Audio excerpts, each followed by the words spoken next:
The twice impeached, now indicted ex-president is facing a hard deadline. The judge in the E. Jean Carroll civil rape and defamation trial in New York is giving Trump until 5 p.m. today to decide whether to testify in his own defense.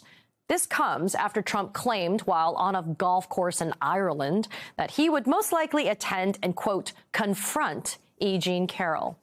Carroll is suing the former president for allegedly raping her in a department store dressing room in the 1990s. The judge told Trump's lawyers that this is his last chance to testify, saying that if Trump misses today's deadline, quote, that ship will have irrevocably sailed. For his part, Trump's lawyer, Joe Tacopina, said there are, quote, no plans for Trump to show up and mount a defense. Both sides rested their cases last week, and on Monday, lawyers for both parties will deliver closing arguments. And while it seems unlikely that the jury will ever see Trump inside of that courtroom, they certainly got to hear some excerpts from his October 2022 deposition. That videotape deposition was made public this week. Trump denied all allegations and also defended his disturbing comments from the now infamous Access Hollywood tape. Take a quick listen. In this video, I just start kissing them. It's like a magnet. Just kiss. I don't even wait. And when you're a star, they let you do it. You can do anything. Grab them by the you can do anything. That's what you said, correct? Well, historically, that's true with stars. It's true with stars that they can grab women by the Well, that's what it's. If you look over the last million years, I guess that's been largely true. Not always, but largely true. Unfortunately or fortunately. And you consider yourself to be a star? I think you can say that, yeah. Unfortunately or fortunately, he says. Joining me now is Kristen Gibbons-Fedden, MSNBC legal analyst and a former prosecutor. Before we get started with Kristen, I do want to note that I am personal friends with E. Jean Carroll. Kristen, thank you for joining us this morning. You were the perfect fit for this conversation. And I first want to get your reaction, though, to Trump's videotaped depo that we just played. Here's another part of that video I want our viewers to listen to before we get to questions. Take a quick listen. It's Marla. You're saying Marla's in this photo? That's Marla, yeah. That's my wife. Which woman are you pointing to? No. Here. Carroll.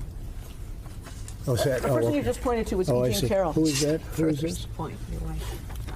And the woman on the right is your then wife, I don't Ivana? know. This was the picture. I assume that's John Johnson. Is that That's Carroll. Carroll? Because it's very blurry. So when Trump denied these allegations, he said, Kristen, that E. Jean Carroll was, quote, not his type. We just saw him under oath on videotape mistaking E. Jean Carroll for his second wife, Marla Maples, who he was married to at the time of the alleged rape in the 90s. How much does this undermine his credibility in this case? It undermines his credibility completely. But I think one of the things that's really powerful about all the plaintiff's case is that it's not about sexual gratification. Rape has never been about sexual gratification.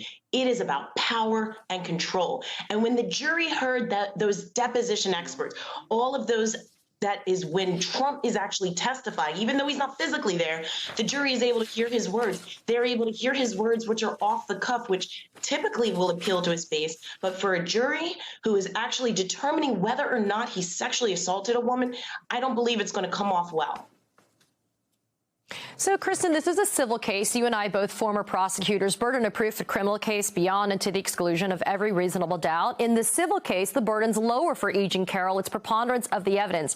At this point, the defense has put forward no witnesses. No evidence has been introduced unless Trump, of course, decides at the last minute to testify if Judge Kaplan allows him to do so. How does the fact that Trump has put nothing forward in terms of a substantive case in chief affect the burden of proof for E. Jean Carroll at this point? Well, it doesn't affect the burden of proof for Carroll, right? Because they have no requirement to put on a case. But in this case, just from a practical standpoint, knowing that jurors are everyday people like you and I who bring with them their common experiences back in the deliberation room, I think it is very detrimental. Here the plaintiff put on a prompt complaint witness, not just one, but two. In other words, that was someone who Jean Carroll actually called before any motivation to fabricate and said, hey, Donald Trump raped me right when it actually happened. Fast forward, and that really undermines their argument that this was politically motivated, that she did this right when he was running for president. So we have a prompt complaint, someone that she told close in time and before Trump was running, that really bolsters her claim. And then you heard from other individuals who were themselves sexually assaulted in a substantially similar way that Carol was. And then you heard how this actually affected her. So that type of case, it really is important for the defense to put on some type of case. And while they did put on cross-examination of these witnesses, I'd say, Katie, and I think you'd probably agree, from a prosecutor standpoint, it's not enough.